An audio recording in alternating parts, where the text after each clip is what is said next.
everyone, welcome back to the 12 Days of Christmas. I'm Justine. I wasn't sure if you'd be back after yesterday's hot mess of crafting, but I was noticing on Instagram, I'm not sure if you've noticed it as well, that Christmas cards have taken a very non-traditional approach lately. So many different colors are now being introduced to the Christmas palette, from rainbows to pinks and purples to turquoise, and I've been seeing just so many non-traditional color cards that I'm kind of missing those traditional cards. So I thought I'd make a traditional card today and show you that these colors are not irrelevant. All right, so I'm going to stamp the ornaments on top of the Kraft cardstock. My Kraft cardstock that I'm using today is called Wheat cardstock from Concord and Ninth, and I'm also using the coordinating Wheat ink pad, so it creates a monotone look. Monochrome. Monotone is just rude. Okay. All right, I'm going to start off with layering stencils. Now, if you don't have the layering stencils, no worries. Just grab yourself some colored pencils or some markers. Just make sure that the ink is compatible with the markers that you're using. You can color this absolutely no problem.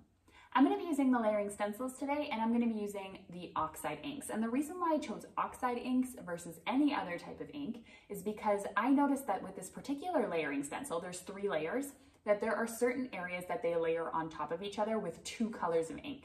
So if I were to layer with this Candied apple in the normal distress ink or any other dye ink like my Catherine Pooler inks, and then I took my second stencil and I went over top, the areas with the green would then turn brown.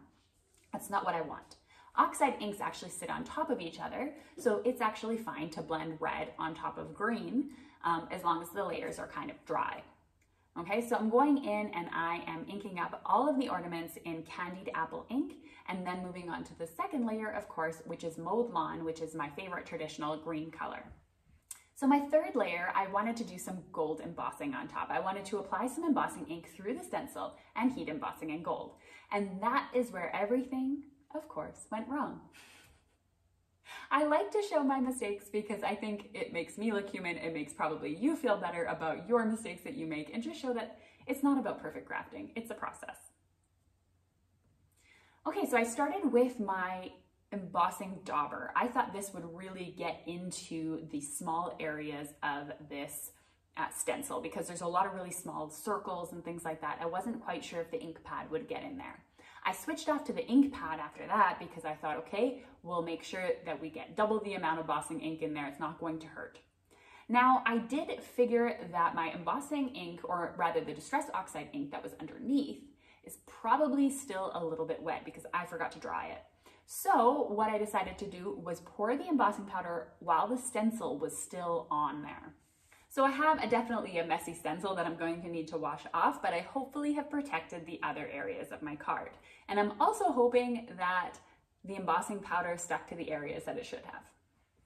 Well, it did and it didn't. So I decided to melt the embossing powder and see how many ornaments can I actually salvage from this. Can I use a fair amount of ornaments, just enough to make this card?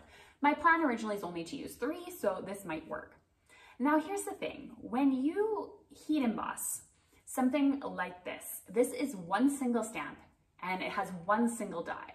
These are some of my favorite stamps because I stamp once, I die cut once, and I end up with several different die cuts. I love these. The only thing is when you heat emboss and it warps ever so slightly, that die cut is not going to line up. And so you probably can salvage most of them, but some of them will definitely be off. And so I decided, since the gold embossing was kind of a hot mess that I did, why not try something different? Let's start this approach again. One thing I definitely learned was the embossing ink doesn't work too well with that layering stencil. They're too small of details to get my embossing ink pad through there. So I'm going to emboss the actual stamp itself.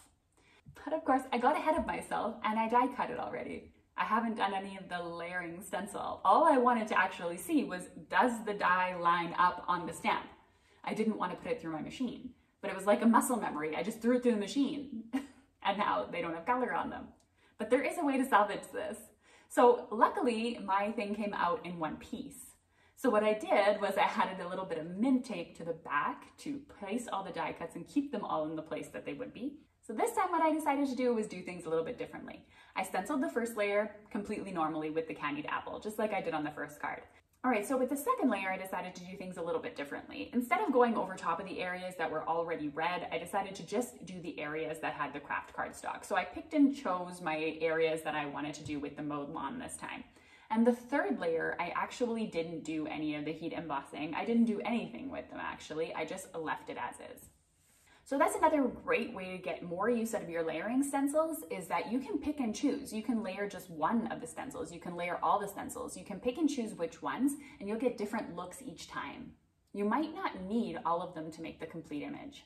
So one thing to me that belongs on Kraft cardstock is white. Whether you're white heat embossing or white splattering, both of them look amazing. So I grabbed some white acrylic paint and I added a little bit of water to it, and I tapped my brush onto my cardstock, or just in the air over my cardstock, to get a nice splatter. I added some 3D foam tape to the back to add some dimension, and I placed it on top of the card base so that I could get started with assembling the card. Now originally I was only planning on using 3 of these ornaments, but you know what? Adding an ornament in 3s will look great every time. It's an odd number, it works great. But I already have a card that's coming up that uses a cluster of 3, and then that's gonna get boring. So I decided to do a half background. I decided to start arranging the ornaments and covering about half of the card panel. And that's when I felt like a little more weight was needed. So I like to tie colors in to different places. So I grabbed myself a white gel pen and I just created some stitching along the card. This is a super old technique, and yeah, it's one of those easy ones that you can do for a couple dollars for a white gel pen, and it just looks great every time, whether you're doing it on black cardstock or colored cardstock or Kraft cardstock. It's just a really great way to finish up a card and add a little bit of detail.